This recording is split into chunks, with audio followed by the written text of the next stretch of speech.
अब मैं आपको बता रहा हूँ मन की गति से। जो मन है, ये अपना मन क्या है। देव और दानवों में समुद्र मंथन हुआ था, तो समुद्र मंथन में ये तीसरा रत्न निकला था, आपके उच्च शोरवा अश्व हैं। ये समुद्र मंथन के तीसरे क्रम में निकला था और इसको राजा बलि ने अपने पास रखा था। लोग और जिस व्यक्ति को अपने मान सम्मान का बहुत ध्यान रहता है, जिस इंसान को अपने मान सम्मान का बहुत ध्यान रहता है, उसे पूर्ण कर्मों का क्षय हो जाता है। मन की हलचल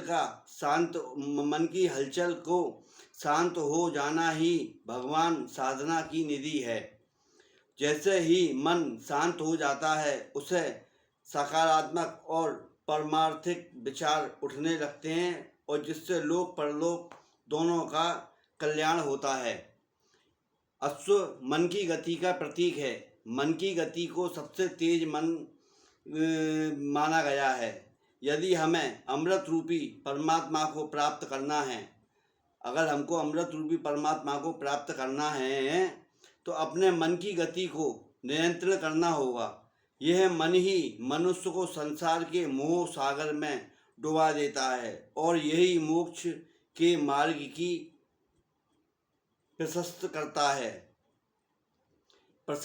है। बंध मोक्ष और आपके मन के एवं मनुष्याणाम करणाम बंध मोक्षो।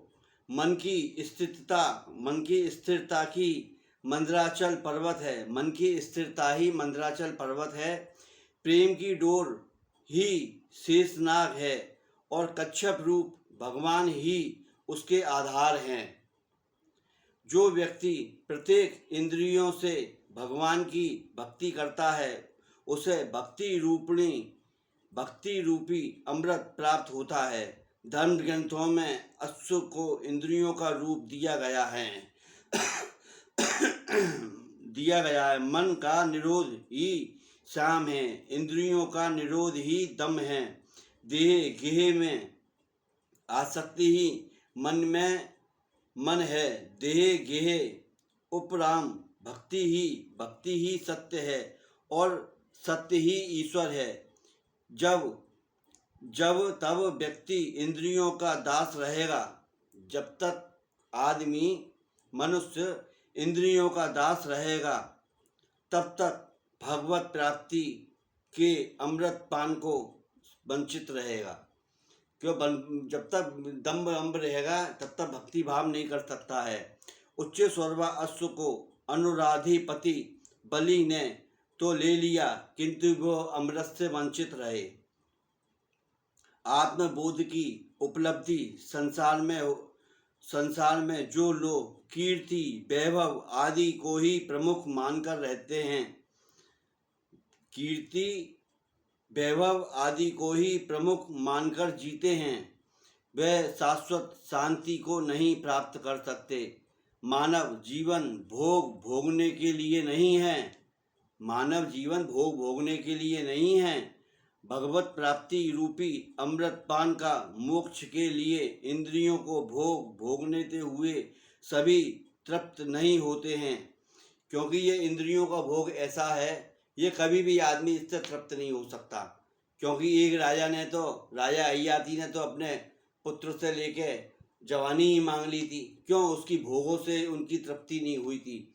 इसलिए इसको जितना तुम भोगों में घुसोगे, मुझे ये होना चाहिए कि मेरे पास ये होना चाहिए, कि मेरे पास गाड़ी होनी चाहिए, बंगला होना चाहिए, ये होना चाहिए, तो वो भगवान से वंचित रहेगा। क्योंकि आप लोग जो करोगे, ये सभी नासमान चीज़ें हैं, मायक है। कृपालु जी महाराज कहते थे ये सब मायक है, क्योंकि इसमें फंसने से आदमी मोह माया में फंसेगा और मोह माया को त्याग देगा, तभी भगवत प्राप्ति होगी उसको। विषय भोग जीवन को नष्ट कर देता है।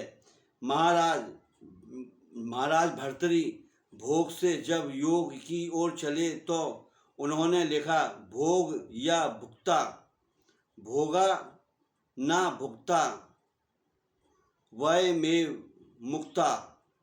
में भुक्ता, अर्थात हमसे अर्थात हमने भोगों को नहीं भोगा, अपितु भोगों ने हमें भोगा। जो व्यक्तिगत कीर्ति व प्रसिद्धि के लिए ललायत रहता है वह राष्ट्र व समाज का कल्याण नहीं कर सकता। जिसको इंद्रियों के वश में है वही जिसकी इंद्रियां बस में हैं वही भगवत प्राप्ति रूपी अमृत का पान करते हैं और अधिकारी हैं। इंद्रियों का दमन जीवन के अनुत्थान होता है। इसीलिए कभी भी एक बात ध्यान रखनी चाहिए, कभी भी अपने आप को ये नहीं लालसा करनी चाहिए ये होना चाहिए कि ये होना चाहिए। हरी इच्छा, जो आदमी हरी इच्छा को लेके चलेगा वो मस्त रहेगा। भाई तुम जब तक अपनी मर्जी चलाओगे हमेशा दुख पाओगे। अरे अपनी मर्जी को प्रभु के चरणों की मर्जी में लगा दे तो वही काम होगा जो तुम्हारी मर्जी का होगा। क्यों? तुमने तो अपनी मर्जी सबरी प्रभु के अर्पण कर दी है। इसलिए जो तुम चाहोगे वो फिर प्रभु की मर्जी से होगा। इसलिए आनंद में रहो, अपनी सबरी इच्छाओं को, अपनी कामनाओं को प्रभु के श्री चरणों में अर्पण कर दो। प्रभु सब करता है, जो लिखा है वो जरूर होना है और जो नहीं लिखा है वो नहीं होना है, चाहे कितने भी आप हाथ पैर पीटो। नारायण नारायण भजो, राधे राधे भजो, आनंद में रहो। ओम श्री गणेश जी महाराज की जय। भगवान गणेश जी आप सबको बुद्धि दें और गणेश जी की पूजा करें और भगवान से यही प्रार्थना करें प्रभु सद्बुद्धि दे और भक्ति दे। क्यों? भक्ति आकर आपको मिल गई तो समझ लो आपको सब चीज़ मिल गई, वरना 0/0 है सब कुछ। राधे राधे बोलो, मन चाहे जहाँ डोलो। लाइक करो, सब्सक्राइब करो, फॉलो करो। ओम नमो नारायण, हरि की जय।